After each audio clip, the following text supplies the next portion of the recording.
Andy is in it to win it. Well, given that our guest on this episode had to open another beer. That is a very suitable sound effect for this episode. And I'm just going to say up front, I had a fantastic time talking to Scott. And I will say to our listeners, if you are into beer, especially craft beer, or if you own a small business perhaps, or are entrepreneurial, this is going to be super interesting to you. If you don't drink beer at all, it'll still be super interesting to you. Well, I would hope so. Yeah. But shoot, Andy, I just want to take a moment to say how good I feel about this podcast. And that sounds like I'm making a joke, but I love doing this. And I just had a moment today during my lunch break. You mean the podcast as a whole, not just this one? Yeah. Okay. Yeah, Ink and Echo, the thing we're doing. Oh. Yeah, that Got thing it. we do every week. Okay.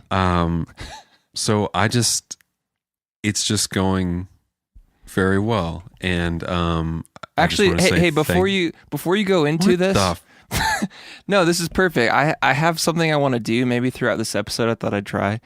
I've got my guitar all set up. I thought I would just like play some nice sounds under us talking. Please. It sounded like you were going somewhere deep, so I thought it'd be a good time to try it. Okay. So let me see if I got it going here.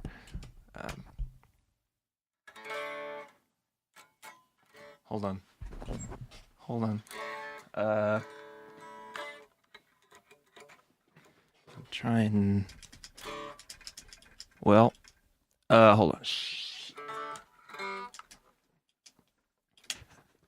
Okay, this is. Hold on.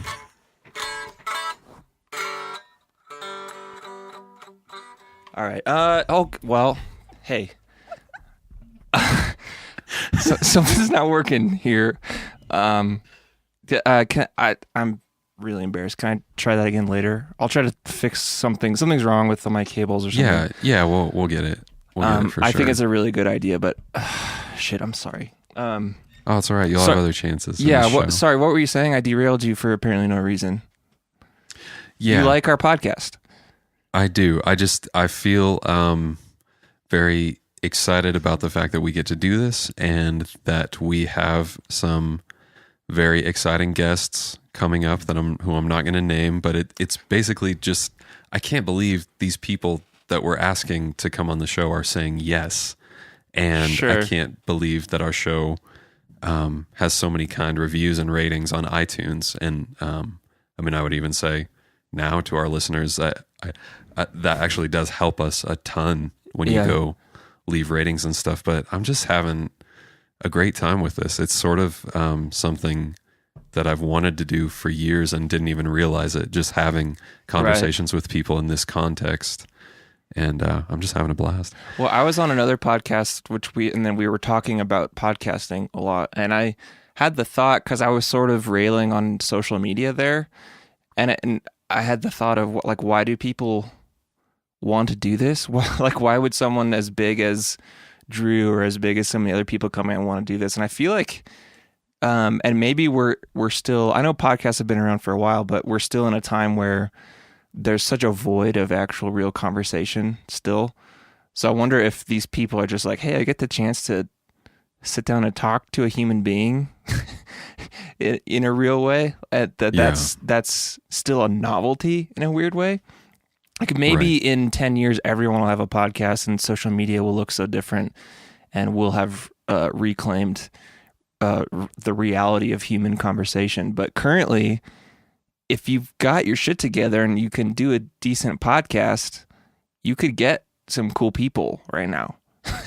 And I don't know if that's going to be true in the future, but for right now, I'm with you. I'm really stoked, not only just to get to talk to you every week, but that people that we really look up to and who are doing cool things are wanting to do this. We have yet to be said no to, which is weird. Correct. And I know it'll happen eventually. Right. But yeah, it's crazy. Yes. And what Andy said a minute ago actually isn't true, that if you have everything together, and you do a good job, people will say yes. It's actually just us that people will say yes to. Right. It's because we've got a really good logo. And because I'm a great wordsmith. I write these emails that are like poet laureate. I could not do that. And I'm glad you're here to do that, because I would be so... I don't know. That's not my... it's not my best... Oh, yeah. And I don't know the technical side. Yep. But Andy, let's stop that. Stop this jibber jabber. But anyway, thank you, listeners, and please go leave us more star ratings on iTunes, because that's so helpful. But so at the time that this comes out on Monday, October 17th, I will be on the final day of shooting for my movie Cordial Kill. And I cannot wait for that. I can't wait for it to be Tuesday morning. Right, I was going to say with it. Now I will say, last night. Well, let me just say, everybody. So at the start of this podcast was sort of when I was raising the money for the movie. The start of this podcast exactly aligned with when I was fundraising for this movie, and so all these months behind the scenes, there's been an enormous amount of work and stress, even for a tiny little 15-minute movie. And I've had amazing help from 3 friends, but also with a movie this small and a crew this small, a huge amount of work has fallen on me, more than I ever thought would. And I don't know, I've had more nights than I would like to admit of just my face smashed in my pillow in bed and just wanting to curl up and die, or more just wanting to run away from it all and just anyone who's listened to this show already knows about my anxiety, but really there have been so many times where I've almost pulled the plug because it's just too much, like even to the point of refunding everybody their money and being done with it, because there will be mornings when I wake up and I think, I do not want to make this movie. I just want to rest and be able to read a damn book and not have my mind start panicking and thinking about movie things, so that I cannot even rest and relax. Anyway, that isn't where I meant to go with that, but that's where it went, because that's the truth. I feel like I can't even console you, just because I'm looking at what you're doing and just the amount of people involved, and I mean, it gives me anxiety just thinking about it, trying to coordinate with everybody. It's kind of funny because you're going from such a solo activity of just writing a book to one that is almost like herding cats, And I know you've already had issues with people saying they were committed and are not, and having to fire people already. And that just sounds like the worst. So, I mean, I completely understand the way you feel. I don't know how to make you feel better other than, yes, Tuesday morning is, well, I don't know if Tuesday morning is going to feel good for you. I don't know. Because you're going to have 3 straight days of shooting, and if it doesn't go the way you think it's going to go, then that's going to be it. And you're just going to be like, well, that's what I have. And maybe you'll be happy about it. Maybe you won't. Yeah, I don't mean to make this worse. No, that doesn't bother me right now, and I'm sure there will be an element of that, of just it's the shoot that I have in my head. It's not going to go that way, and the movie is going to come out looking different than I have in mind. And I should say, after all that whining, that I still am so glad to be doing this, and it's incredible that it's happening, for sure. I'm not bitching about the fact that I get to do this and I have this first world problem. But I mean, Andy, you know me, I don't do anything half-assed. If I am in a project, I am going to give it my all. Yeah. And I don't know, this is just, it's a new endeavor. I've done albums and I've done books and done art and stuff, but this, and just like anything, I expect it to go one way, and it's very different. And especially this is the one with the most people involved. And I don't know. I am a very organized person, and I am a very particular person, and I try to give. I feel like I overfeed information when I have this crew of people who is helping me do things, and they all have their particular tasks. Like I try to over communicate so everybody's on the same page. And so then when I have people,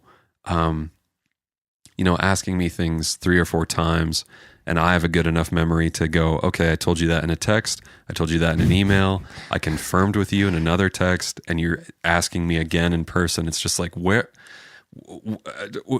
are you? What are you doing? How do you get anything done in your life? How are you still alive right now? Like, how do you have a bank account and a job if you cannot remember this stupid shit that I'm telling you? Right. That's so arrogant and wrong. But I have an insane savant personality apparently, and I just have a stupidly good memory, and I expect the people you're not an around idiot me. savant, you're an insane savant. Is that what you're saying? Yeah. Cool. Goodness sakes, that went further. Obviously there's a lot of pent up energy in me. Yeah. Because it's just been a lot. Well, can I be the other side of the coin in a weird way right now? Because Please. I'm trying to finish this damn album that I'm working on. And I know I've said previously that I was trying to move quickly so that I could avoid the teeth pulling experience at the end. But my God, I did not avoid it. I did not complete it quick enough. And today I feel terrible about it. I feel absolutely terrible about it. Why? Because I mean today specifically I'm questioning the entire direction I went in the whole thing. And there's one song specifically that I've just toiled over. Like I think I'm okay with everything else except this one song. At least parts wise for where I'm at. And I just keep having these days where I spend my creative energy going over and over and over this song, trying to add what I think it needs, but then either coming away with nothing, like whatever I tried to add, I then took it out and realized that it's better when I take it out, or just coming with something super tiny that I don't know if it mattered at all. And I'm trying to, like, I sent you the song just the other day, and I sent it to Alex Sugg, who has been on too, because I'm just trying to get out of my own head and say, maybe I just need to stop. Maybe I just need to stop and let it be what it is currently, because I don't know that I can stop it unless I just choose to arbitrarily. Because Alex, you gave me good feedback. Alex gave me great feedback. And that helped me. Why wasn't mine great? Just kidding. They were both great. Good. I feel better. Yes. But I don't know. I re-recorded some, replaced some scratch parts on it today that I think I don't even like them as much as the scratch parts. And I'm feeling terrible about it. And I just want it to be over. And I hate that that's how these things end, with not like some excitement about, man, I'm glad I got to do that. I'm really proud of what I've done. But just like, I hate this and I want this to be over right now. Well, okay, I have a couple thoughts. Uh-huh. And listeners, I'm gonna just take Andy into our little like counseling session right Please. now. Actually, real quick, before you do that, can I try this guitar again? I feel like I may have fixed the problem. It's a good moment for it. Yeah, let's hear it. Here, hold on. I think I may have had a cable wrong. That tech stuff with guitar, it's crazy, man. Here, hold on. Hold on.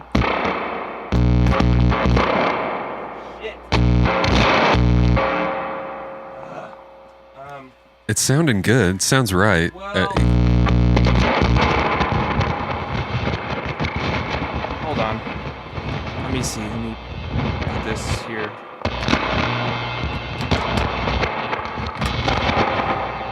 Okay. Ah! Okay, well, let me give that another shot later. Okay, sorry. Yeah, just I'm chop sorry. it up to technical difficulties. Okay. Okay. Counseling session Now that- begins. I thought I could help, but apparently not. So please counsel me. Let's Andy, let's bring in Dr. Gaines here. Should I lay down? I'm gonna lean back in my chair. Hold on. So Okay. these are this is me being completely serious with you. Okay. I think that you should, one, try to take some time away from it, and I did. I went to listen. the damn beer festival with you. Well, maybe more time than that, man. Maybe it needs to be like 2 weeks. Yeah. Oh. Where you do not touch it. Maybe just a week. But now let me finish. Okay. I'm the counselor. Okay. I'm the one with the doctor in my name. You certainly are. I think you should also absorb some things that are very inspiring to you. And that could mean you go watch The Fountain. That could mean you go listen to some albums that either you know are some of your staples, Yeah. or something, and just get away from it. Listen to something that's really satisfying, and just let your brain rest a little bit, and just enjoy something instead of agonizing over this. And this is going to sound like a joke, but it isn't. I mean, what if you even spent some time working on Cordial Kill tracks? No. Or would that be bad? No. That would be great. Actually, Okay. I'm so set in my mind on finishing this before I move on to something else, and maybe I need to let go of that because I hate working on two things at the same time. So Yeah. I really just wanted to be able to say this is done and now I can move on to something else. But I mean, I wanted to be done with this by October 1st, and now it's halfway through October and I've got other stuff I've got to do. So, yeah, you might be completely right about that. But it also sucks because I'm on this label thing now, and once there's a much longer gap between when I finish the album and when it can be released. And that kind of, I mean, it's good because that means there's lots of good things happening to help it be a good release. But it also just sucks because I want it to be completed as soon as possible so that it can come out as soon as possible, because it's just going to be a long time, longer than normal Right. for me. So maybe I'm putting undue pressure on myself here. Yes, you are. Let me just go ahead and affirm that. Okay.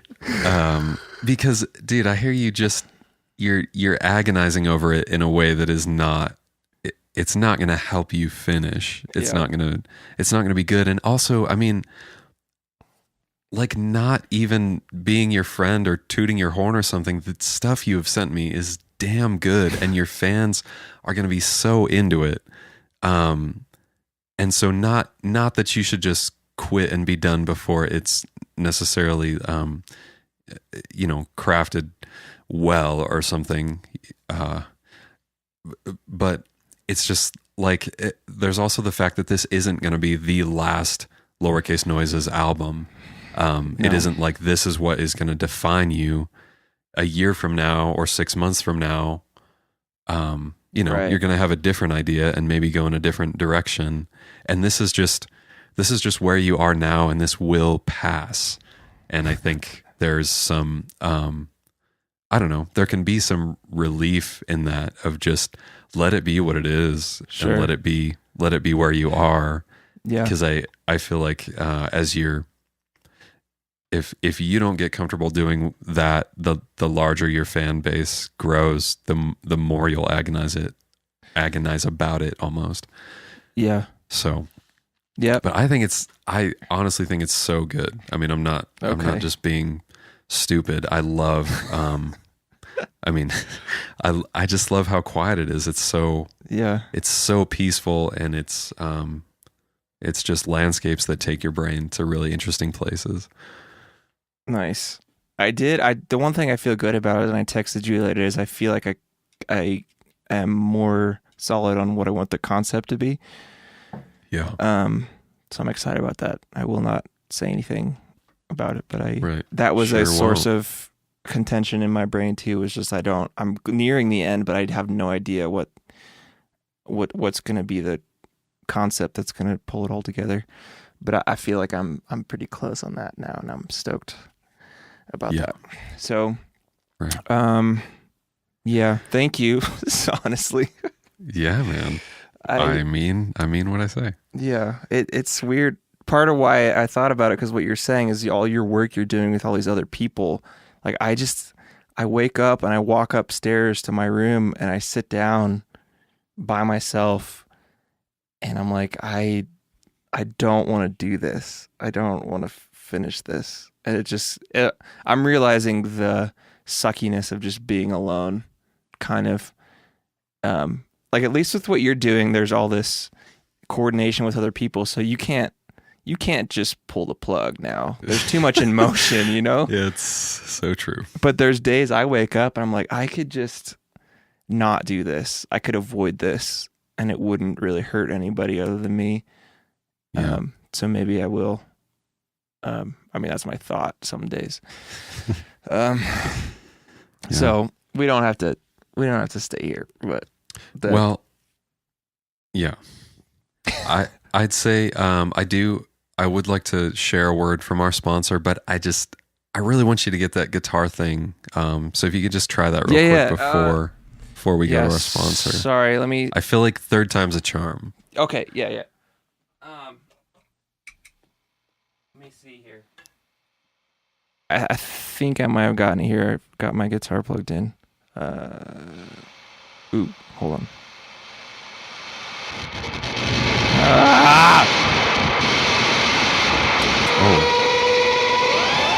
Oh man, okay. Wait. This is not. Hold on. It almost sounds like it has control of you.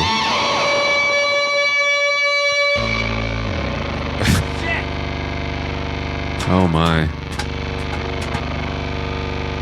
Either we've entered a Pink Floyd record, or Andy's being killed by something electrical. I hate all this bullshit.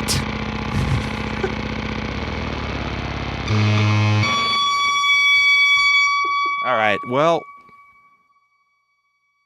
that's all. I don't know. I don't know what's happening, Josh.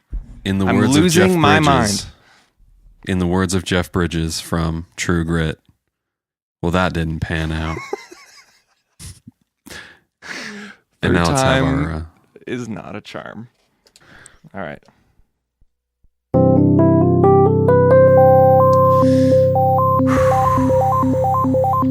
I'm in the mood to sell products.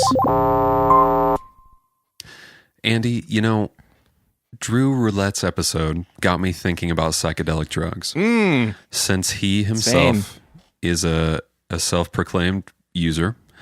And of course, there's the fact that I live in Colorado where marijuana is legal, and some pot users I know have also dabbled in hallucinogens from time to time. Excellent. And even though you and I have never participated in such things, we have all heard horror stories about the worst thing that can happen with psychedelics, and that is that you have a bad trip. Yes. Being too high for too long, seeing some weird or scary stuff, things morphing and moving that you wish would just stay still, not being able to come down. A situation like that honestly terrifies me. Well, I never want to... Let me guess. Did we get a sponsor that yet again solved a problem that needs solving? This is very true. Wow. Yeah, I would just be worried my mind would break and I'd never come back to reality in that setting. So, I mean, until now, people just had to ride those bad trips out. Sure. And hope they come out the other end with their brain intact. Yeah. But our sponsor today, as you said, has found a solution to this problem. So they've developed a product, a pill, in fact, and this pill is in a spherical shape, like a little ball. Uh-huh. And these pills are called tripping balls. and how they work is that when someone notices that they're too high and they want to come down when they're tripping out too hard, you just swallow one of Tripping Ball's pills, and it essentially says to your mind and body, "Hey, everybody, just calm down in here. Let's be chill. It's time for a night. It's just all great, neat, good, wonderful, terrific in here." So it calms down your system and reverses the side effects of whatever substance you're on. Oh, and, any substance? Whatever. Yeah, any. Wow. Any psychedelic drug anyway, and it just helps them come down in a rapid fashion and just go right to sleep. So finally, drug culture can trip out for as long as they feel comfortable with, and then just come down immediately with tripping balls. And so I will mention that just before we close out our ad here. They this isn't available yet, but they have something else in development, another product for people who have drank too much caffeine. So I can't get tripping balls right now? I can't put one of those tripping in my balls mouth? are available. Oh. No, I'm saying the company Tripping Balls has also they're working on a product for people who had too much caffeine. Oh, okay.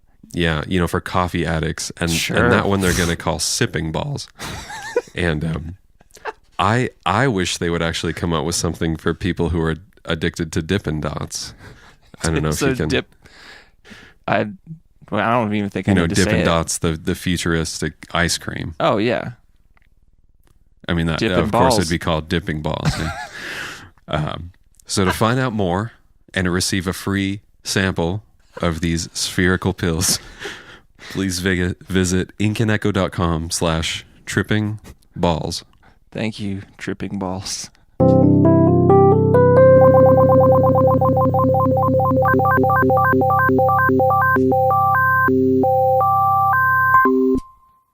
Great.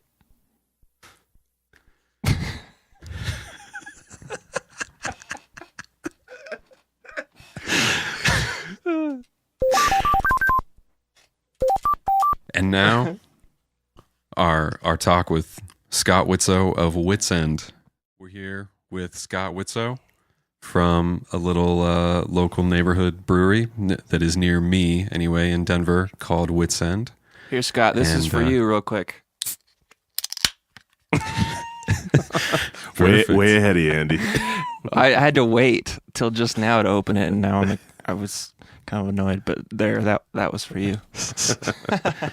Cheers, man. Mm-hmm. So Scott, I don't even know how long Wits End has been open, or how long you've been in Denver.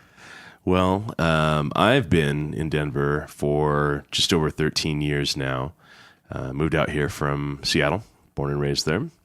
My wife's from here originally, so we met in Seattle, and then she's kind of wanted to come out to Colorado and give it a try for a while, and we sort of had a 5-year agreement that we'll reassess things, and 13 years, brewery, 3 kids later, it's definitely home now. So yeah, awesome. Dang, man. I was just in Seattle for the first time really? About 3 weeks ago. Oh, nice. Yeah, loved it. It's a great town, right? I could absolutely live there. Yeah. The weather gets most people. When you grow up around it, I mean, it doesn't bother me at all. But sure, if you're used to the sun in Colorado and out there, it can be a little rough, especially in the winter. So yeah, man. So we will have some questions about more about Wits End and your history with brewing. Yes. But I'm just going to bring up the fact that Great American Beer Festival was last weekend. Yes. And all 3 of us were there. Andy and I as attendees, and Scott as a real brewery. So how many times have you guys been? I believe this was our 5th year as a brewery, which we've been open. To answer your question, we just had our 5-year anniversary about a month ago. So wow. This was our 5th anniversary, or our 5th JBF. So yeah, dang. How did you feel about it this year versus other years? Because I went last year too. Last year was my first one, but I'm just curious what you think of seeing it because there were 800 breweries this year, right? Which is insane. I believe it was about 800 this year. Yeah, that's crazy. It is. I have gone to the GABF, I believe, just about every single year since I've lived here. I think I might have missed 1 year. I remember the first one I went to with my brother-in-law, and it just kind of blew me away walking into this thing. I remember in Seattle seeing like the Sam Adams commercials and, we won for Great American. And I just thought it was some fake sounding award thing, like that they were just making up the commercial. It was just like Great American Beer Festival when I came out here. And my brother-in-law, Chad, was telling me, hey, we have this big beer fest. We want to go. And I'll just never forget walking through that door and seeing, at that time, there's probably only 150 or 200 breweries. I don't even remember how many, but it blew me away and actually got me back into beer again. There was cool. I've always loved beer, but there was a period of time where I was kind of getting maybe a little more into cocktails and stuff and wine for a while in Seattle. And that kind of kickstarted my interest in beer again, particularly trying the local beers. But every year it's just grown so much. I think now it's gotten so big, and I feel the space. They expanded it, I think, like 30%. I believe last year, and I think you can notice that. I think the flow is a little bit better. Last year there was a whole wing that you couldn't even see. That you kind of stumbled upon. There was like a left turn you had to take somewhere, but this year it was just completely open. You could. It was a little more open this year. Yeah. I think it felt like the flow was pretty good, and we were in the Meet the Brewers section this year, which I love. I loved being in there, and I thought that was the coolest thing that they added, which I think last year was the first year. So that's a little bit of a different experience. We get a little bit more room, and we're a little busier actually too. I think we get a lot of attention.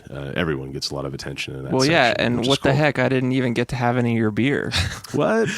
Because it was all gone by the time I got there. Fault, Yeah. It probably is. But so on Friday at least you guys ran completely out. What was the deal with that? Yeah, so we get a half barrel or 15 and a half gallons of each beer for the whole festival, which actually is not a ton, but and that's their regulation. You can't bring more than that. We could bring more. Okay. Generally, that should be enough. We're sort of charged with monitoring how much beer we're pouring, so kind of feeling the kegs, and if it looks like we're getting low, then we actually pull them. So we conserve the beer for the next day, and that's why you see a lot of places on Friday, I think particularly, that we're marking beers out because they're just trying to ration it for the next day, because we still have the afternoon session and the evening session. Normally that's not a big problem for us. We'll run out of stuff Saturday night, but it's just never been a thought before. And Friday when we came in just to get set up, and I lifted up the kegs, and they were a third gone just from Thursday night. So I thought, oh man, we got to really put the clamp on this a little bit early to make sure we have beer for Saturday. So I think at around 8-ish, we had to mark everything out. I was just too nervous that we were going to run out for the next day. So makes sense, I guess. I'll take it. I would have ran into you guys. I probably could have snuck a pour to you though. So. Right. Oh man, we should have just come up and said hi. So I am curious, when there is 800 breweries, how does the judging work, and how does anybody win an award? How do they filter through that many beers? Yeah, it's tough because I think, what was it? I think they said there was a little over 3,000. No, I'm sorry, 8,000 beers entered total. So I think there's around. They made this announcement at the award ceremony, which is Saturday morning. I believe there's around 250 judges or so. And so basically what they do is they'll break judges up into groups, and they might be assigned a certain number of styles. And that's all kind of based on number of entries and so forth. So there's, I think, around 93 or 95 categories, and the potential of a bronze, silver, and gold in each of those categories.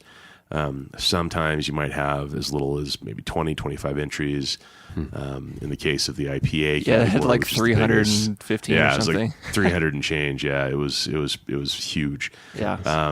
In that case, they have to break it up over multiple days, and multiple judging rounds, that kind of thing. Wow. But generally, the judges start in the morning, as I understand it. And I've done homebrew judging before. I actually am a certified beer judge, believe it or not. Nice. And you just kind of sit down. It's a very formal process, and it's all blind. And the judges for the GABF and World Beer Cup are generally some of the best judges out there, so they know the routine, and they can be pretty efficient on getting through things. But it's really just breaking it down, and they're judging all week long, basically.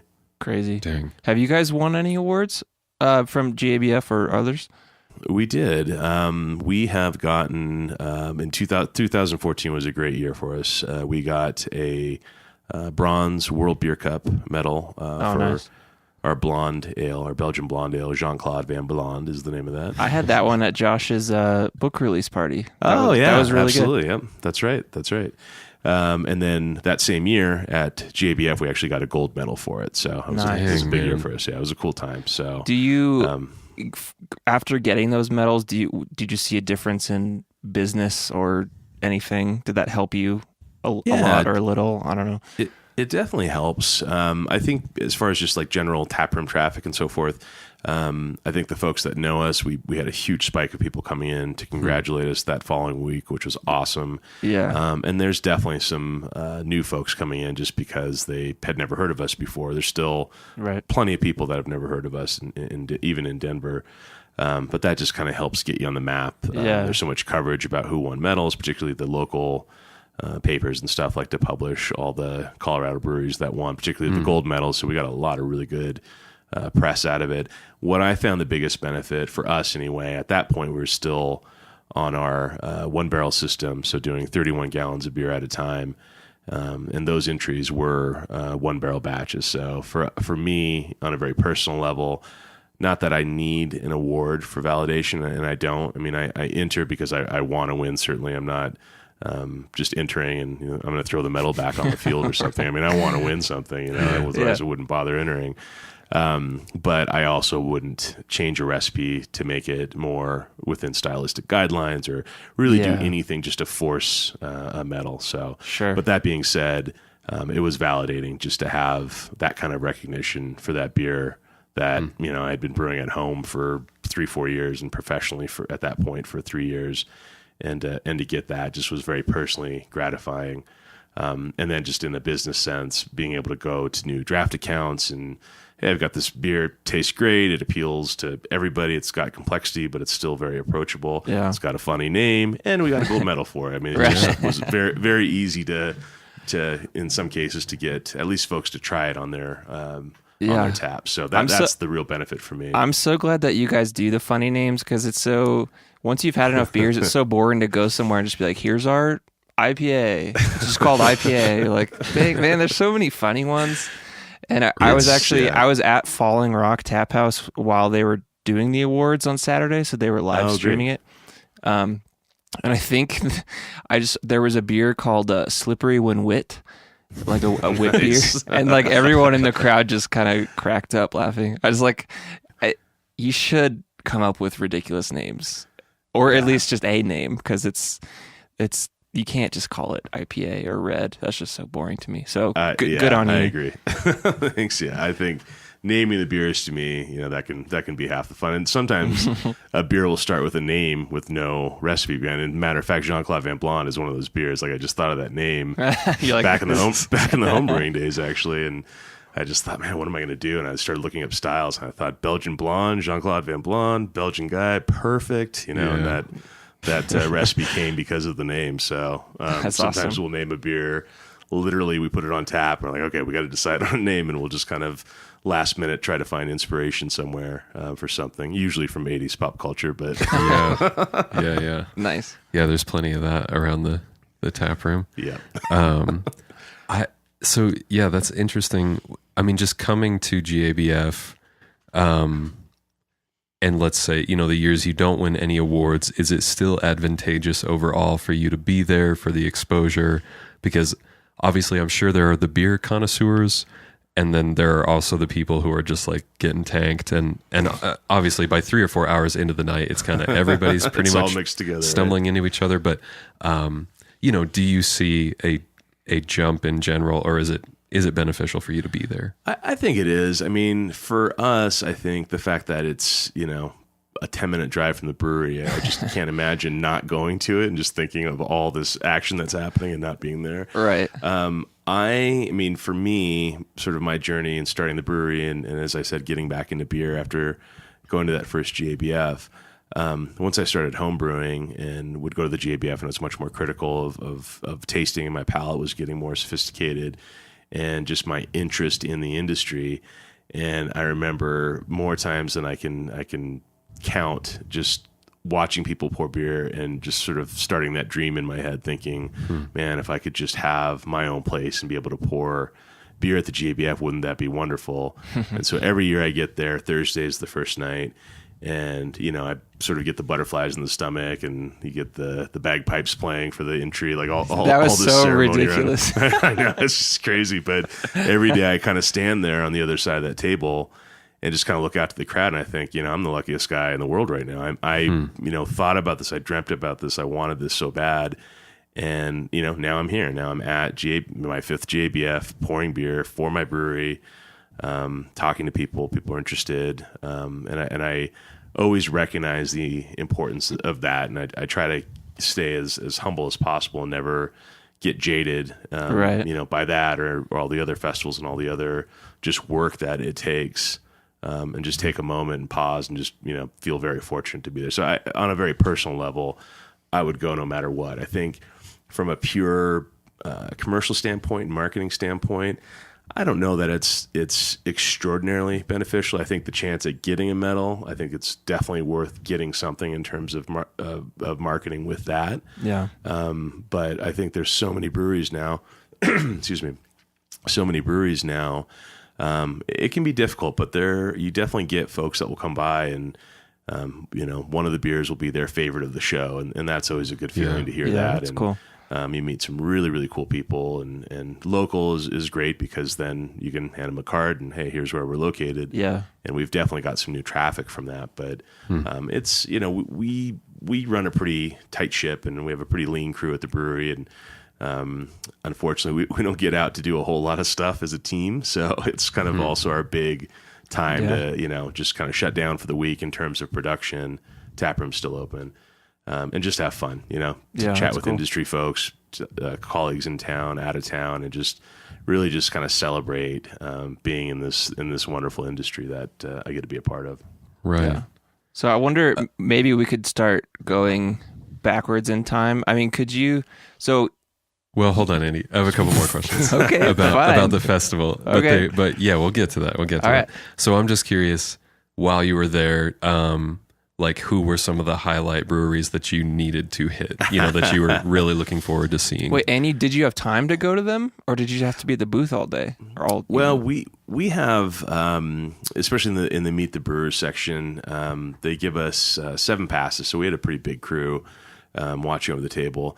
I like to try to either myself or my full-time brewer Tyler to be there for technical questions. But this is probably the first year I actually was away from the table probably about an hour each session. Normally I'll walk around for maybe 20 minutes and come back, and that's kind of it. I try to stay there the whole time. So we're allowed to, but I like to be there. Just, again, it's just great to be able to chat with people, and so many folks go through so much effort to go to this, and to take the time to stop by our booth and want to learn about my beer. I want to try to be as gracious as possible when that happens. So right. I don't walk around a ton, but I always try to look for my beer of the GABF, and I don't try that many, but I wander around a little bit and just try random new places that I've never heard of.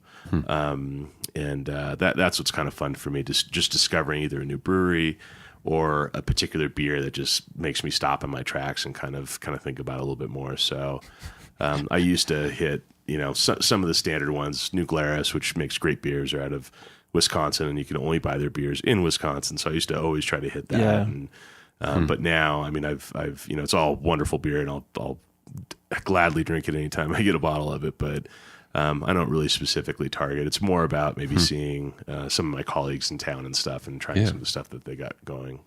Right.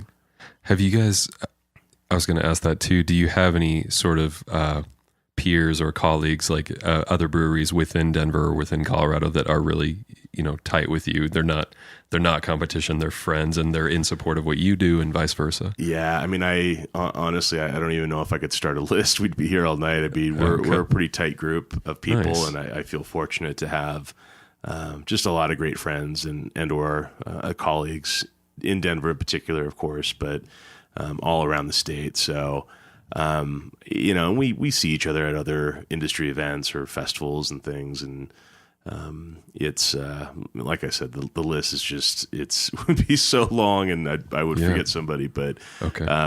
We're all a pretty tight knit group, and it's, the competition question in some form gets brought up a lot. And I think, in one sense, yes, we're sort of competing for kind of our piece of the market. But I think we all respect each other so much. We've all kind of been through the same things and trials and tribulations, and getting our doors open. It kind of bonds us. So it's less about that aggressive sort of competition. It's, if anything, I think it's more of a creative one. If I try a beer from a colleague that just stops me in my tracks and think, oh man, what did they do? And okay, we got to do something like this. Not the same thing, but we got to, if they use an ingredient or a technique or something, it's inspiring. It's funny. One of the beers that really stopped me this year was a brewery called Holiday in Golden, and they're a 100% gluten-free brewery.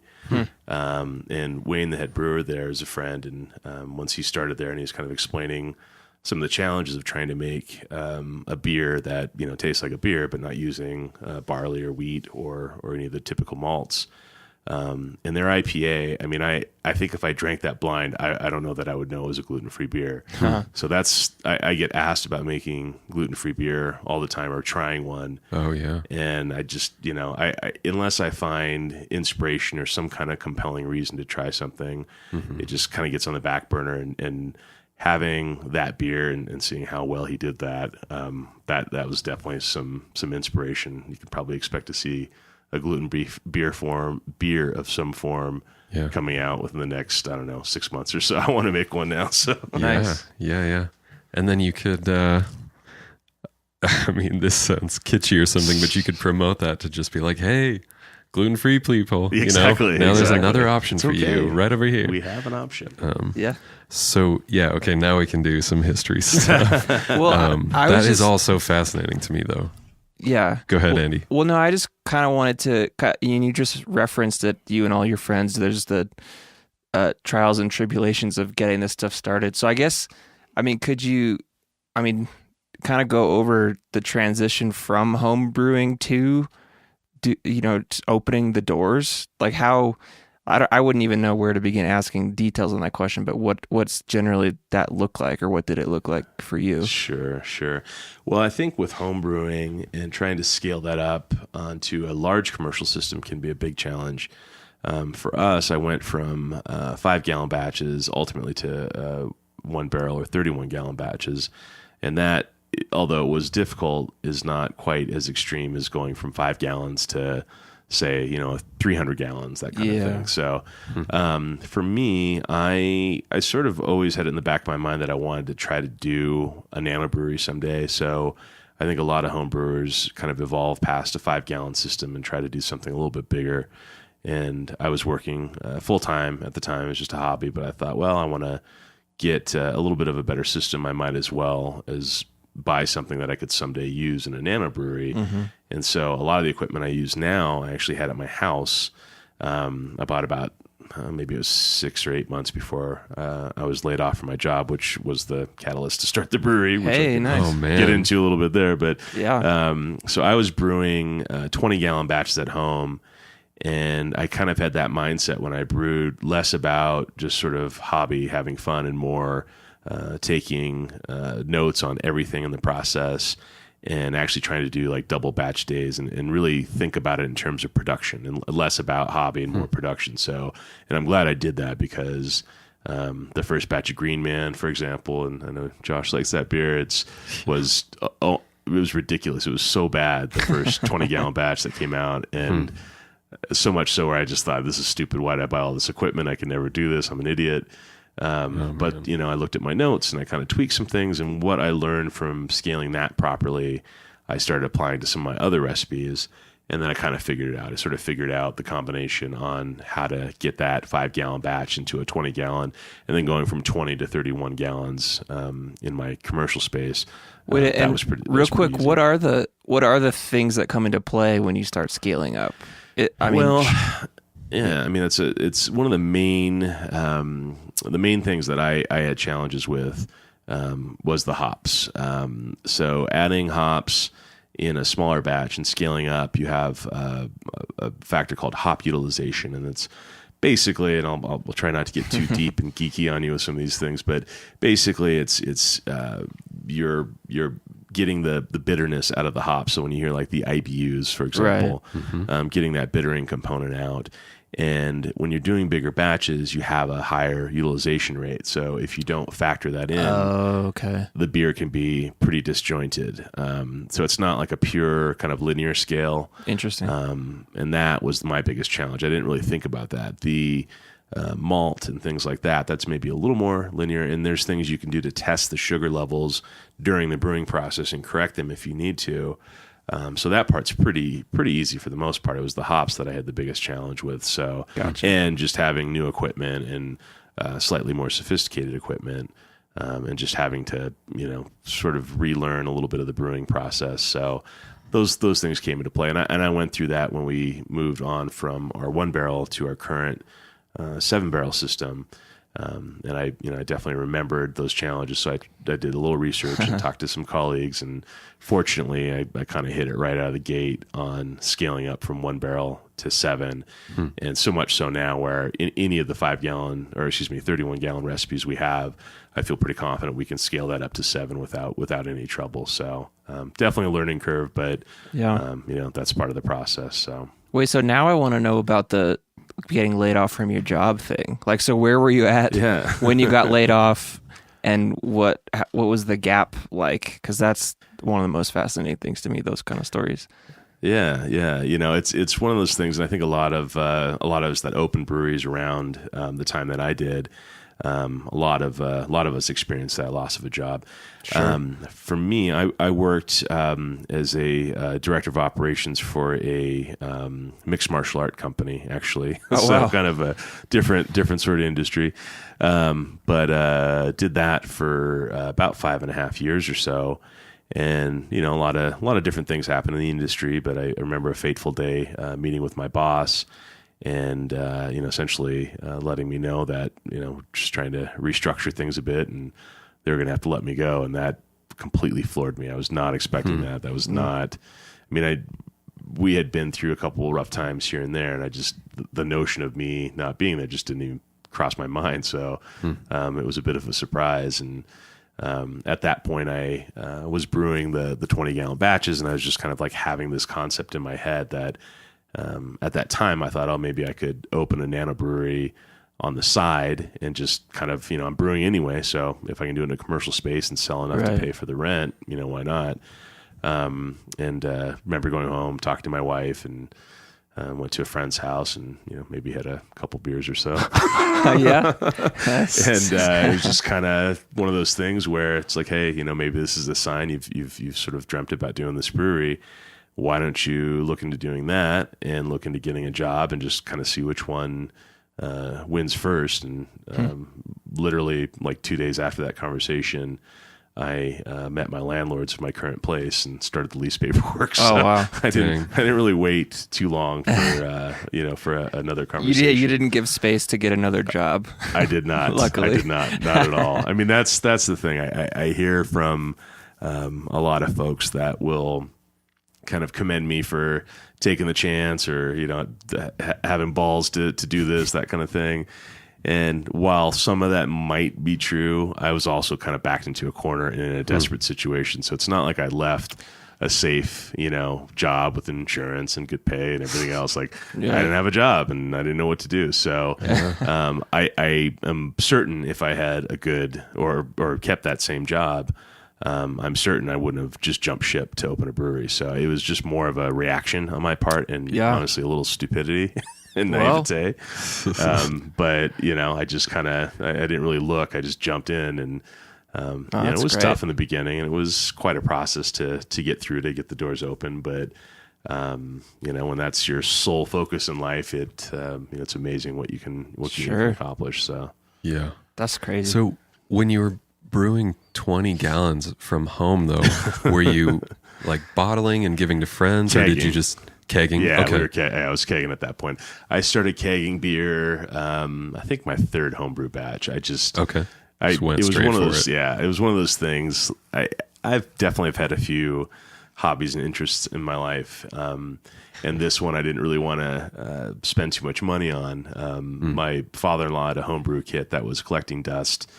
And I actually had a friend that I trained with at the time that was a big home brewer, and gave me a couple of his beers. I remember drinking them thinking, like, this is crazy. This guy just made beer. I had no friends in Seattle that homebrewed, so I just didn't really know anything about it. And I was just fascinated by that. And I was talking to my father-in-law. He's like, I've got this kit I'm not really using. You want to check it out? And went to a homebrew store and bought an extract kit, which is basically like a malt syrup that you boil and add your hops and all that. You don't have to go through the full brewing process. Think about it like an instant brownie mix, basically. Yeah. And I went through that process, and I always joke about this. It's kind of an old joke now since I've been telling it forever, but I literally felt like that guy in Tom Hanks in Castaway when he made fire the first time. That my wife thought I was insane. I opened my bottle of beer that had carbonated in the bottle and just screaming, I can't believe I made beer. Oh my God, oh my God. It was just such an amazing sort of feeling for this drink that I've, loved forever, and to actually make it wasn't very good. Yeah, that was gonna be my next It was question. the best beer I'd ever had in my life at that point, just because I made it. But so right out of the gate, it was without sounding overly romantic, it felt like falling in love. It was just like you can't describe it to somebody if you've never been in love. You can't describe it. That's with their songs and poetry or whatever else. It's not something you can describe, and that's how I felt. And the second batch, I bought a kit again, but I split it, and it was an amber ale, and I did one normal, and the other one I put roasted yams in it and called it Yamber Ale, which I still might actually make this fall, as a matter of fact. Yeah, man. But it's like I started experimenting. The third batch was an original recipe. And then I think I started, the fourth batch was my what's called all grain, where you're just getting the grains and milling them and full on brewing, generating your wort from scratch. Wait, and where are you learning this stuff from? Like, your third batch being an original, where it seems like that could go very wrong. Yeah. It was a triple that ended up being like, I think 10.5%, something like that. It was pretty crazy. There's part of it is just some great books out there. My favorite is How to Brew by John Palmer. That book just kind of changed everything about my brewing. A lot of YouTube videos of folks that are kind of filming techniques and things, and how to, all home brewers for the most part. Well, I think now there's a lot of stuff that's for sale, but back then, everybody just you just made your own stuff. You got coolers and you just made your own equipment, basically. And I watched a lot of YouTube videos and I just read a lot, honestly. And nice. I've always liked cooking. So that's sort of how I've always approached brewing too, where it's more of that, kind of that overall process of thinking of flavors and textures and this and that, and what do I want the beer to ultimately be. So it was just experimenting at that point. So it still wasn't very good beer, but it was, it was fun to be able to have that full control of malt selection, starting to learn a little bit more about what malts do to the beer. And I think after that batch, I started kegging too, because bottling is a huge pain in the ass. Right. So I started kegging pretty much right away. So I just sort of evolved, and it was one of those things where I knew this was not going to be a passing fad. This is something that was going to be a big part of my life, and hopefully professionally someday. I think all avid homebrewers dream of that. And I did batch 5. I was like, maybe someday, and Nice. Once you start dialing in your recipes and the beers you're making are legitimately good beer, not just, friends happy that they're drinking free beer. And you can tell, like, you turn that corner and you're starting to produce some good things. Green Man being the very first beer that I repeated. And that's kind of what set me on that path. So I just kept adding, little bits of equipment, learning a little bit more, I joined a homebrew club called Foam on the Range, which I'm still sort of a member. I haven't paid dues for a while, but and being surrounded by, I remember my first meeting. There were two guys arguing about some kind of history on hops or something like that, like just like the deepest geekery you could ever imagine with beer. And I just remember looking and smiling, thinking, "Oh, I'm home right now. This is awesome." And Yeah. I learned so much from that homebrew club and the folks that I. So you pulled out your met beer there. Bible and showed them what was correct. Exactly. Exactly. How dare you? This blasphemy about Exactly. hops.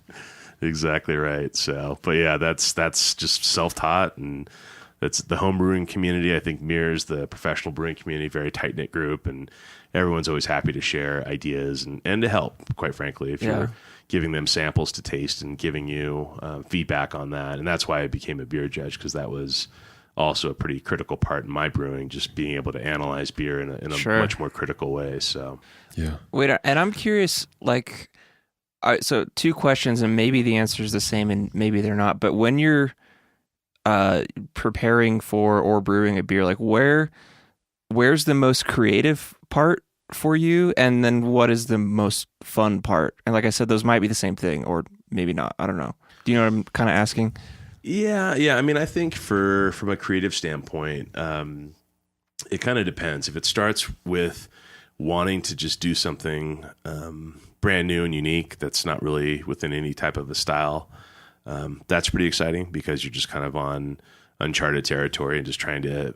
The way I do recipes, I kind of put them together in my head first and just try to think what I want that experience to be in a pint glass, and whether that's going to capture flavors or a sentiment or something. I mean, I get pretty flowery when I'm trying to think through what inspires me and stuff. So it gets silly sometimes, but that's just kind of how I like to do it initially. And that part's pretty fun, just creatively, to really think of a concept. And then I'll hammer that out in a beer program with specific amounts of grain, and just trying to calculate what the alcohol is going to be. Like all those sort of the nuts and bolts of it happen after. Sure. That part's super fun. As I mentioned earlier, naming it's a lot of fun too. And sometimes it starts with the name, it's just like a great name that we need to make, and we'll just figure out a beer that's going to match it. So, I think it just kind of depends on the beer that we're making. I mean, each step and each decision can both be exciting and a creative expression at the same time. And some things are just more basic, but just the excitement of that finished beer and how it turns out can be, the big payoff. Right. Sweet. So with, being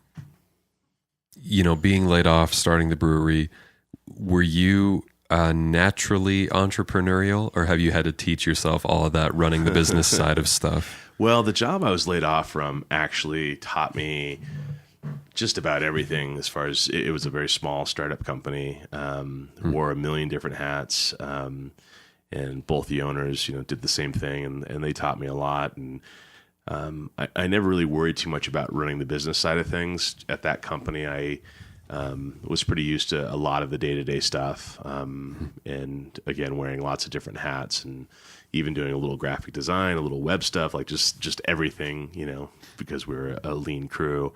So I didn't really worry about that. I knew I could run a business. It was just more about getting the right equipment, kind of getting production dialed in, and getting the recipes sort of scaled up, and just that consistency. That's a pretty important component too.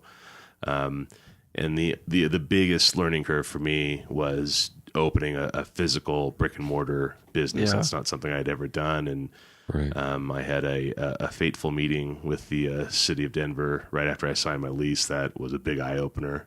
And that was my biggest challenge and biggest learning curve, was just that whole bureaucracy of getting through the city and getting your doors open. So that was really my main challenge. I thought it might be getting licenses and stuff like that, but it was a lot of paperwork. But you just spend the time and be thorough, and that part was actually pretty easy. It was really just about, a very long story short, I thought, hey, I'm opening this business. Isn't that awesome? What do I need to do? And I was told very, very abruptly that, you better hire an architect, engineers, get a general contractor and submit plans and all this. I was just like, architect? Like, what are you talking about? Like, I've got almost no money to do this right now. Right.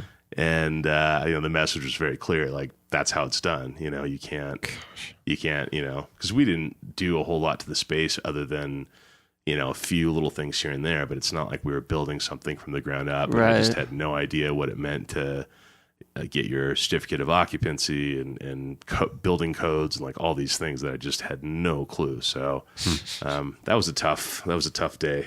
Yeah. That was a throw in the towel kind of day, but I, bucked up and just, not gonna change the rules. You just play the game or don't, and I did. So Yeah.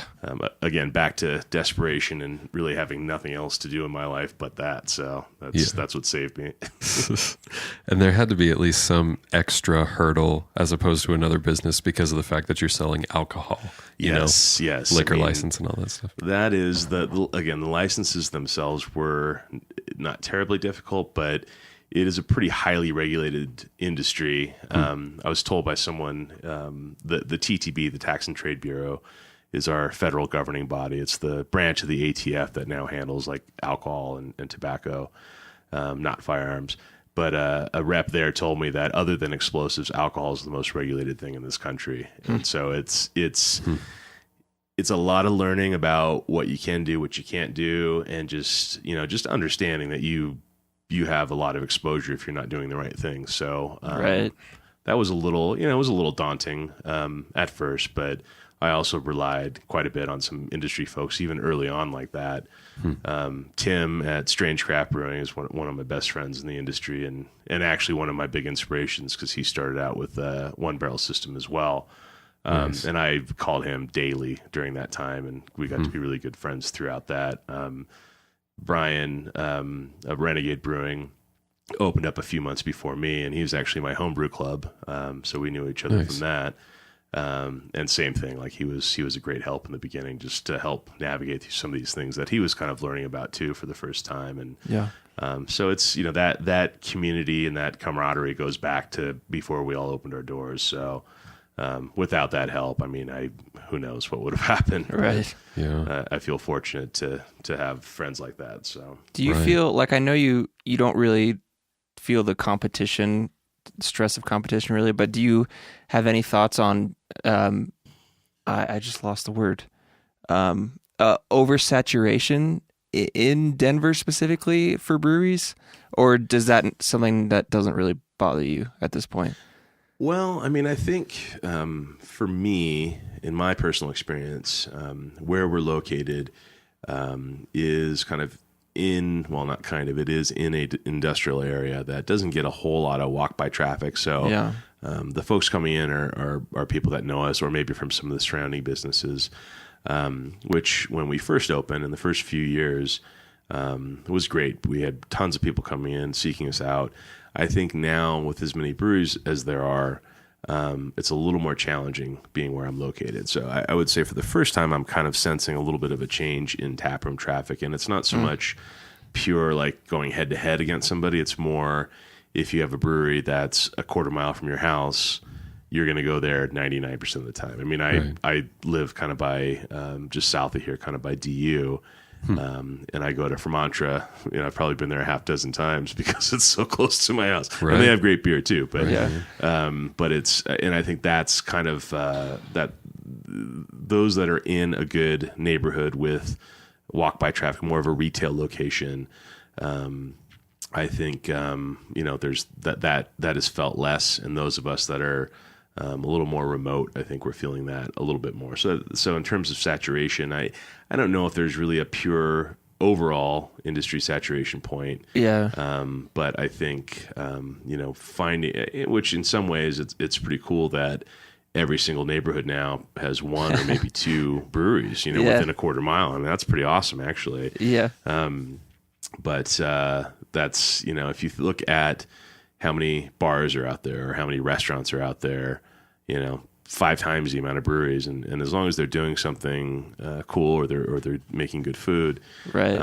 They're doing fine. There's, I think, right now in the country, I believe there's just over 5,000 breweries. I want to say, I could be a little off on that number, but right around there.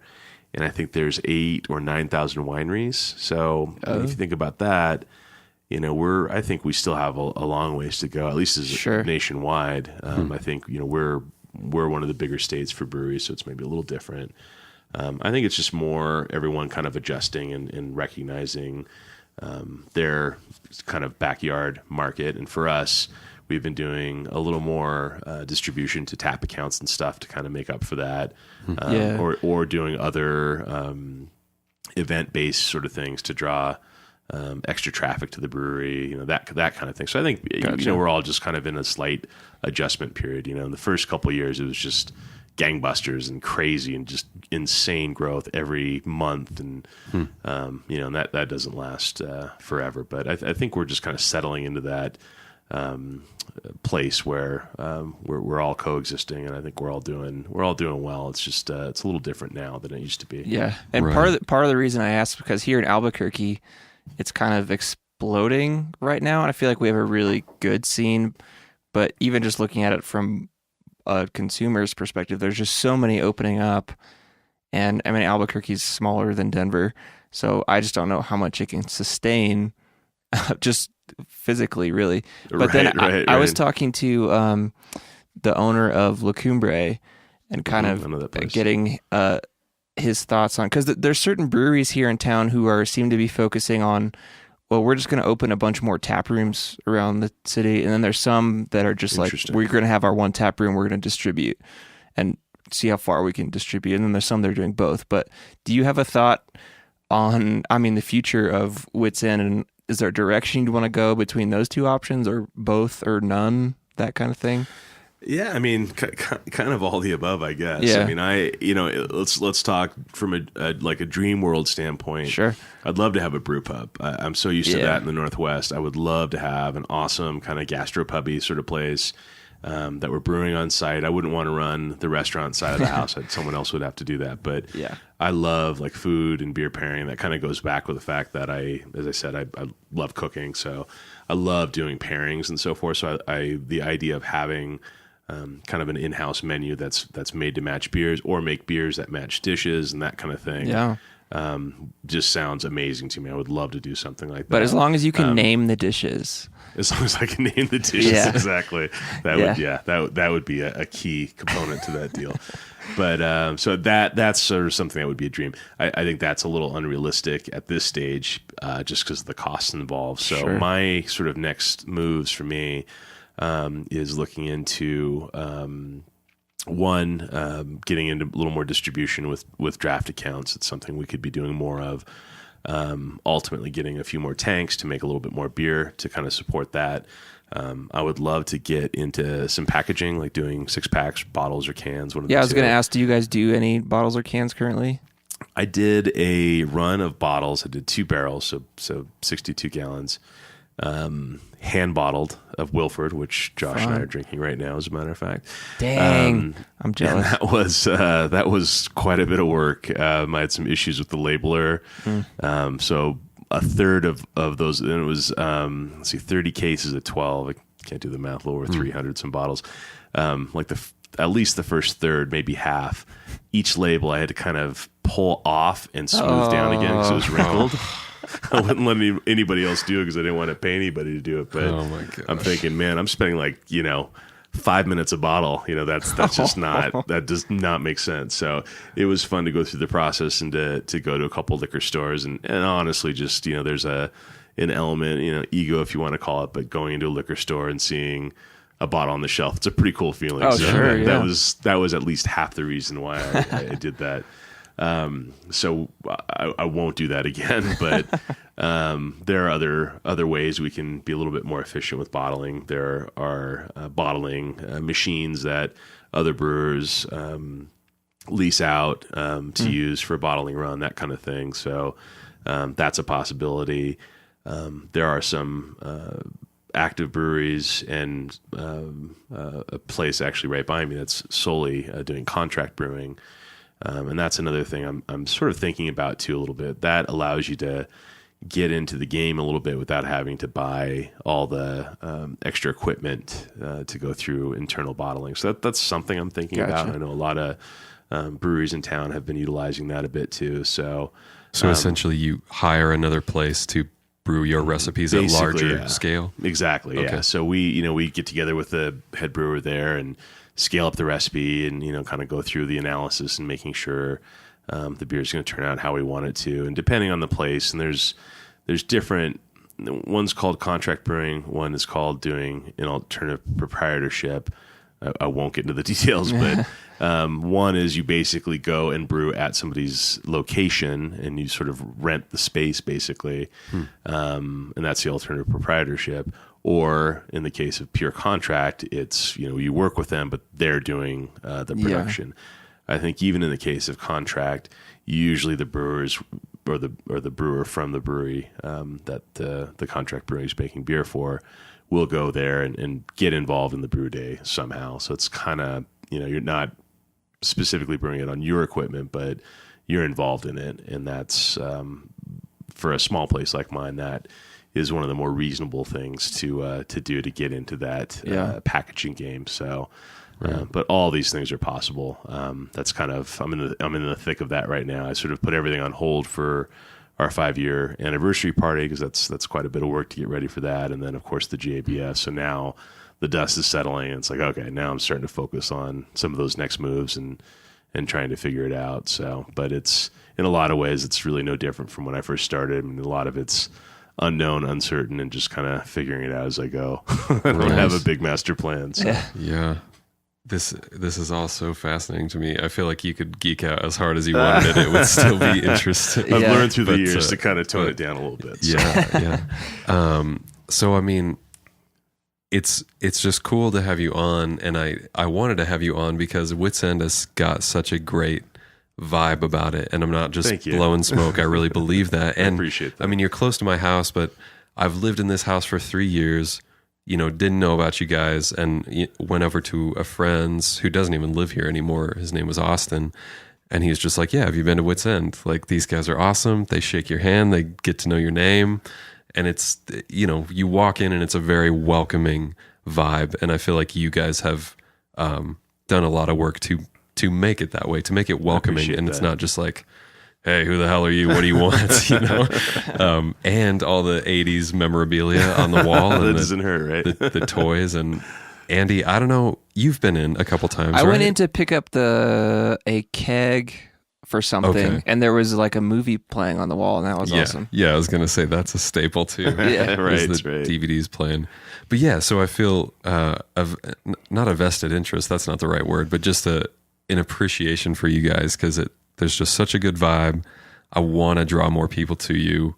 And anyone who likes beer in Denver, I tell them about Witsoe. I appreciate that. So, yeah, it's cool to have you on, man.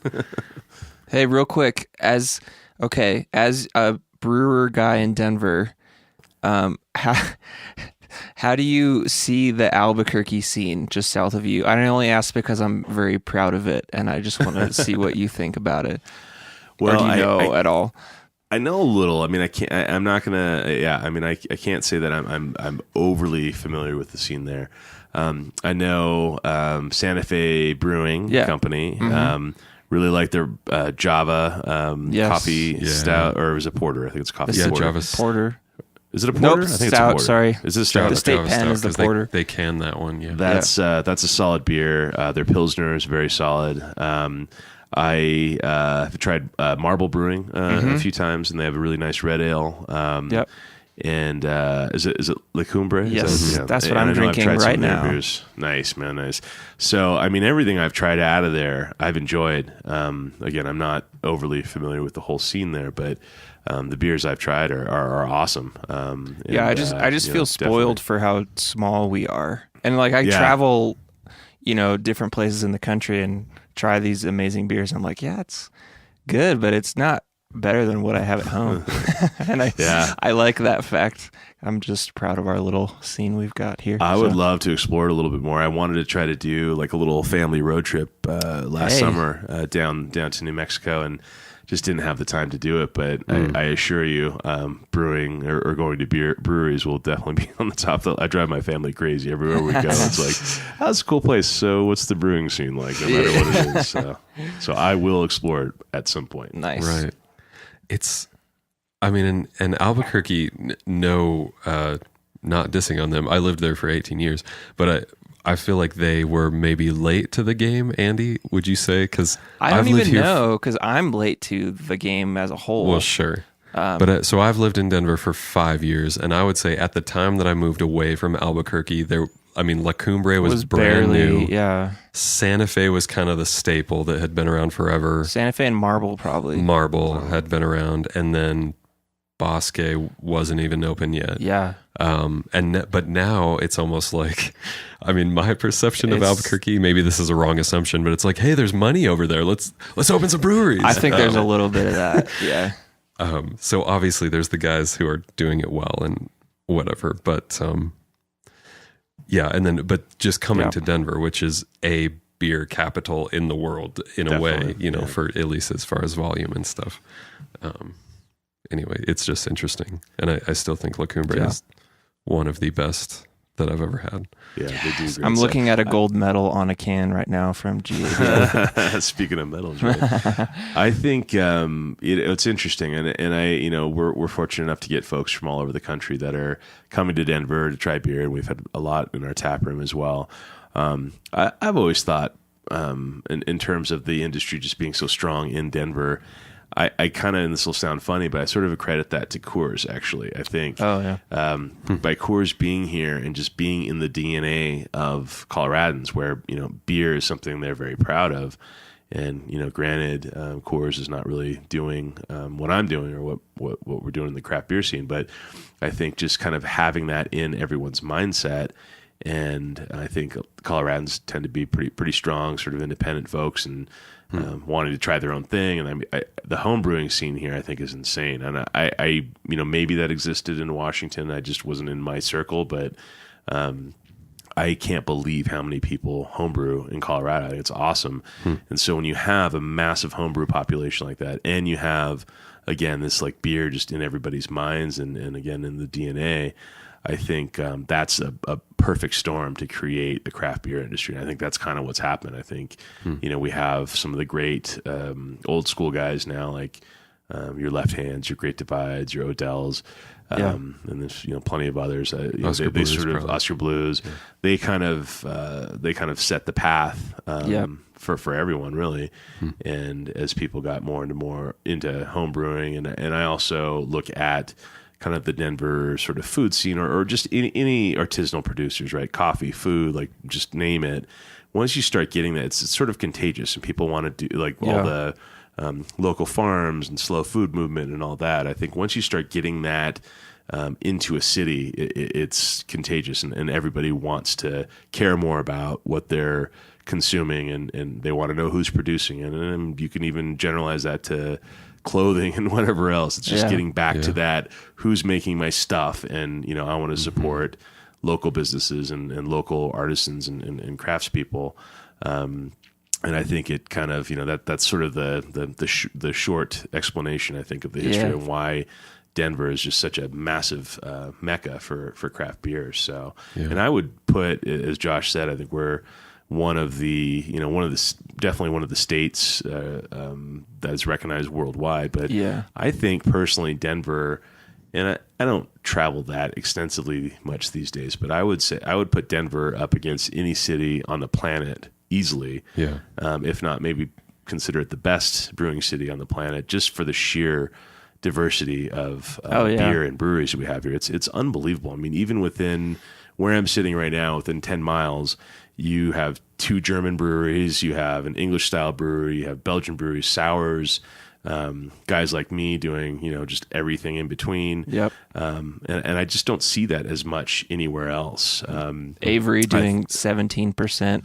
Crazy that's you just get out of Denver, and you're getting into another level. Oh yeah, sorry, that's not Denver there as well. But I mean, no, but that's it. It's to me, I think that's the exciting part. And I think if you come to Denver to explore craft beer with very minimal travel, you can have just an insane amount of diversity in beer and beer styles and brewing traditions, which I find most exciting. I love all brewing traditions and styles, and I don't like to pin myself in any particular style or tradition, but that's what I find pretty exciting here. I mean, each city, each important beer city around the country has its things that they're known for, certainly, but from a pure diversity standpoint, I would put Denver up against anyone. Yeah, man. Yeah. Oh, sorry. Go ahead, Andy. Oh, no, I was just, this is the last thing for me. But talking about all the local craft stuff just had me thinking, do you have a thought or opinion or anything about, like Anheuser-Busch buying Ballast Point or whoever bought Goose Island? Like, because I've heard different things. People say, oh, we need to keep big beer money out of the little places. And I've heard people say, give them more money to do more cool things. That's fine with me. So do you have a thought on those, or do you care at all? Well, yeah, loaded question. Yeah, I know. No, I've been with this is in the conversation all the time.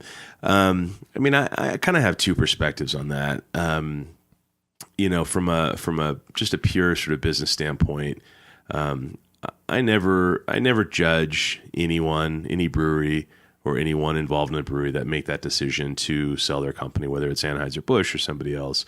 We're all trying to do the best we can for our businesses, for our employees, for our families.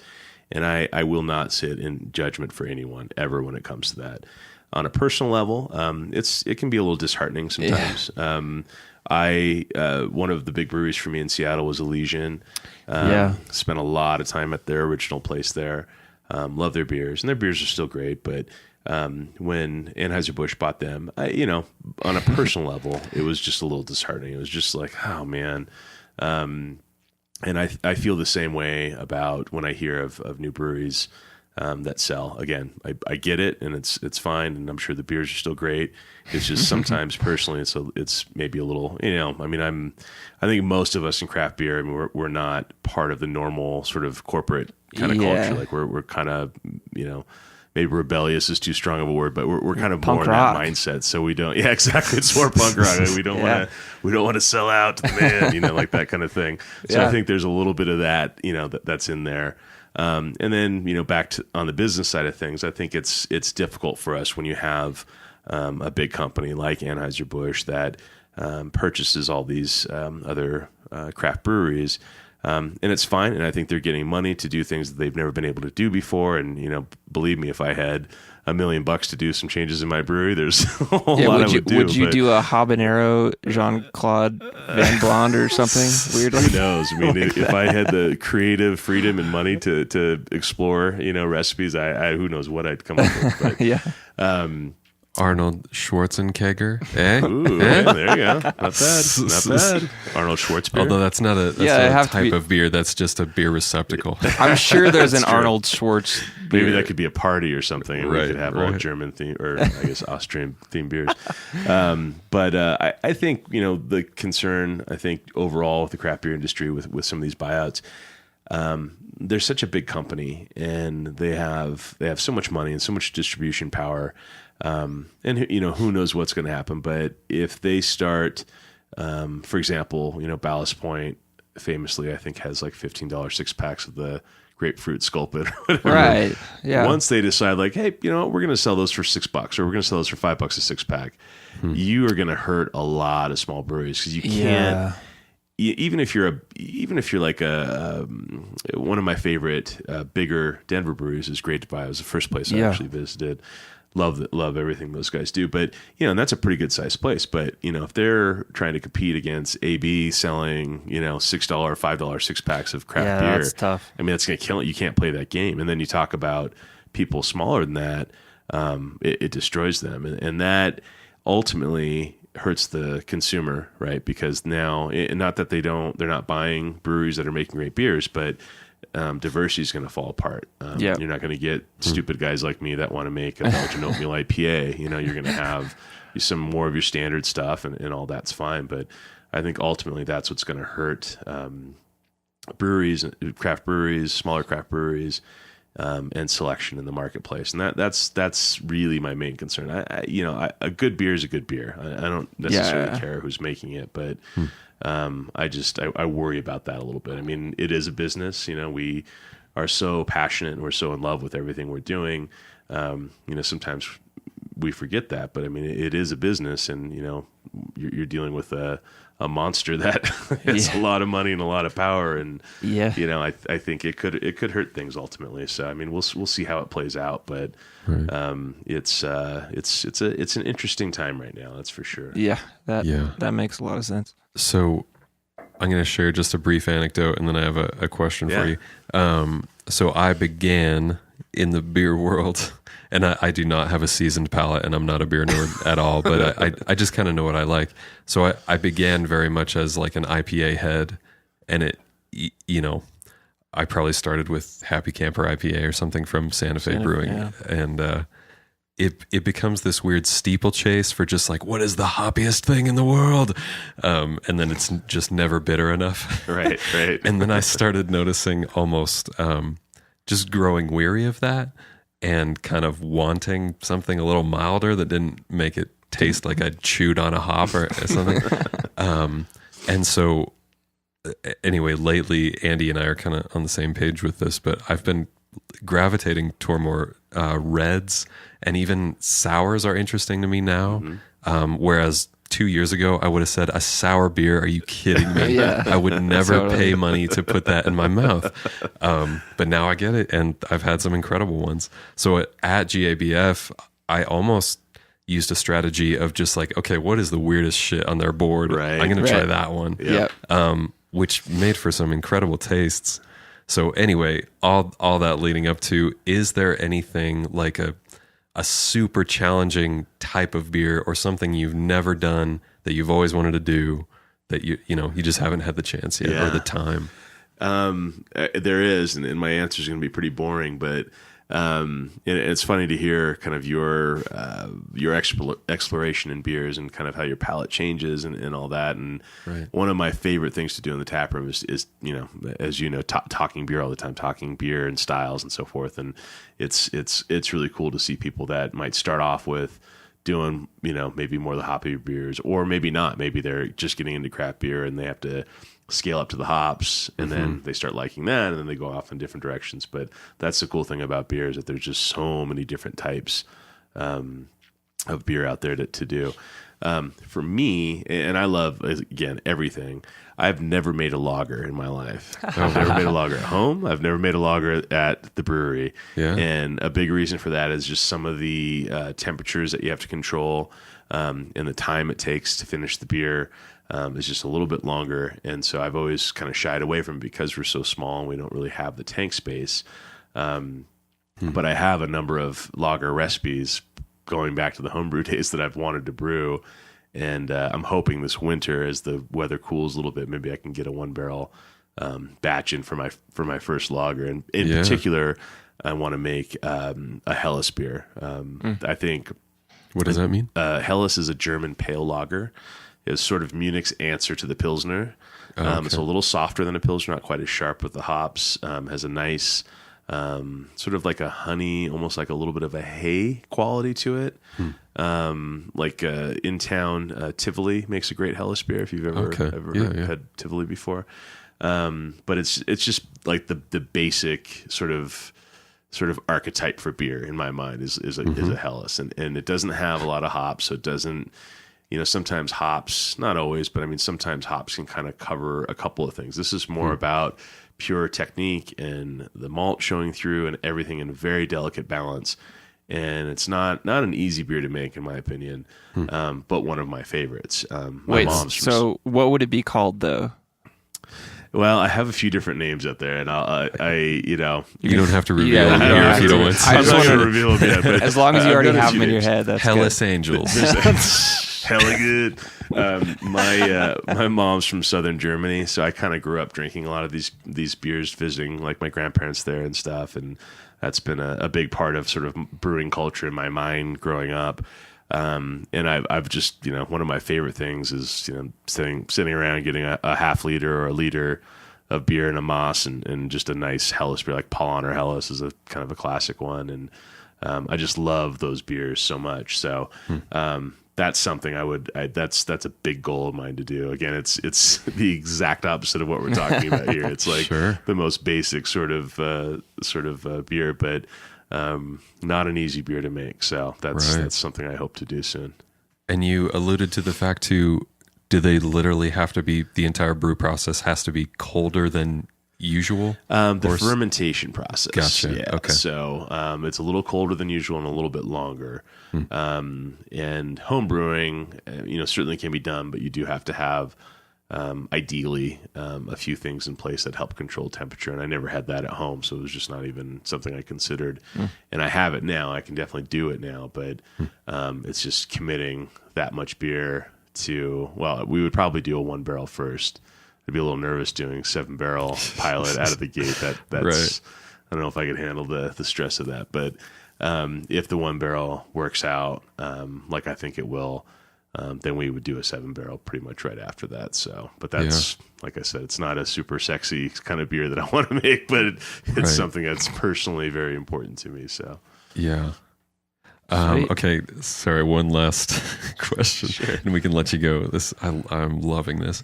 Likewise, you guys have 5 or 6 flagship beers that We are have 5, always, that are always on tap. Yep. How does, maybe an experimental or a seasonal beer become a standard, or is it purely just schedule and the amount of barrels you have? Is there ever a thought of adding a 6th flagship? Or is that not possible right now? There definitely is. I started out with 4, sort of my core beers, as I call them, that I always intended to keep on.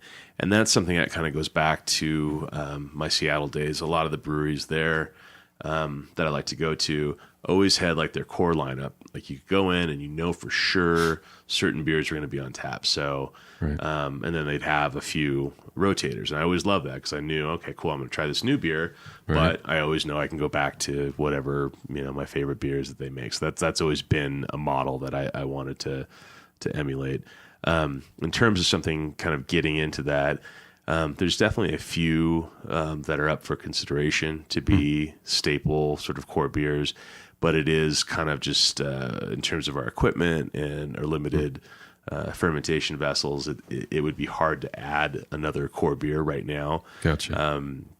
The one I would add is Ambition, our black coffee stout. I don't know if you've had that before, but I don't think I have. No. That's we have a version of that was aged in Deerhammer whiskey barrels, which is a great distillery in Buena Vista. But that I love that beer so much. It's kind of a polarizing beer because it's very intense.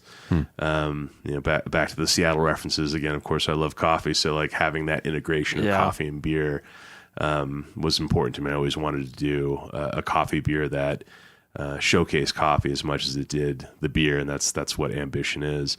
And we've got a little bit of a following of folks that love that beer, but there's definitely some that they're not big. If you're not a black coffee or an espresso fan, it might be a little daunting for you to take. But that is the one that is in line to become one of the core beers, but we just don't have the tanks to do it right now. Yeah. But I would love to.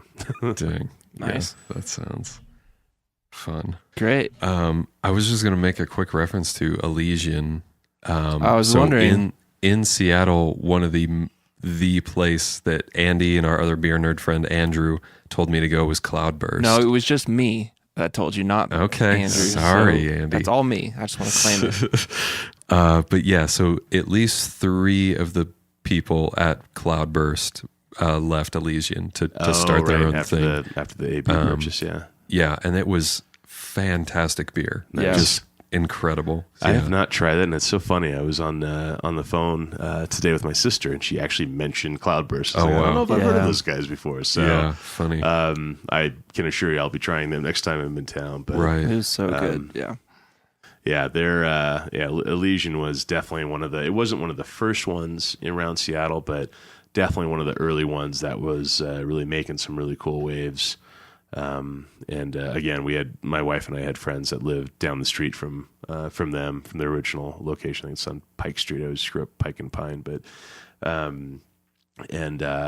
was just a big brewery for me. So Right. I'd love to try Cloudburst. I'm sure it's awesome. So. Yeah. Yep. Well, folks, if you live in Denver, get over to Wits End. Go outside of your neighborhood, perhaps, and try some damn good beer. Some Yes. slow beer for fast times. There you go. You might say. Nice. One might say. Yeah. Well, Scott, thank you. My for pleasure. coming. I appreciate This it, guys. was a blast. This was a lot of fun. I appreciate you having me here. Andy, that was a fascinating talk, I think. I honestly learned a lot. And Scott is just, he has a very positive outlook.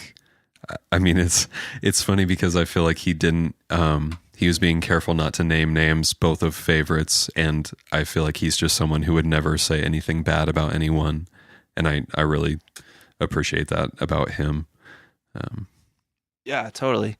When I only met him that once, but I thought it was cool that first of all, he donated 2 kegs to your book release party, and then he came over specifically to make sure they were working well, and he hung out for a while. I remember talking to him about stuff. He was just super cool. I wouldn't have even known he was like the head brewer owner of the place. It was Right. It was cool, and plus he's got a badass beard. An So incredible just beard. know that, listeners. Oh, yeah, they'll see it in our little promo image. But I had a great time, and he's just a good dude. A good guy, just a great little Scotty. And that's our show, folks. Pretty much. I don't have anything else. Well, I figured out, Josh, my guitar wasn't even plugged in Andy, to the guitar part. the quarter There's inch, the old quarter-inch cable wasn't even. You know, there's a hole in the guitar. You gotta. Well, some of them, some of them there. Well, is. some of them they're bigger than others. The big Right. hollow guitars, there's a big hole, but you don't put Yeah. anything in it. Oh, But with okay. these kind, you gotta. Listen. Hold on. I think we got it.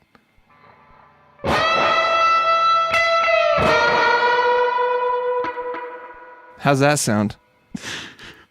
Good on this end.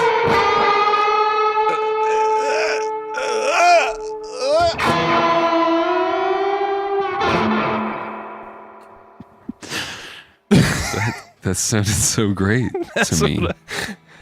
That's Andy, what I wanted to put under our banter this whole time. Okay, that would have been really nice.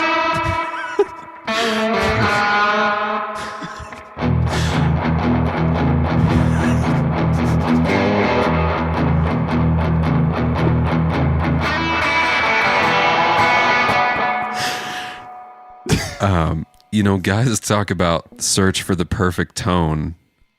You're there, Andy. You I know. found it. You found it.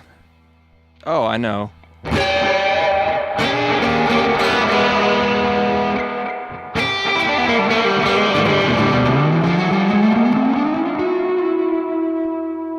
Boomer lives.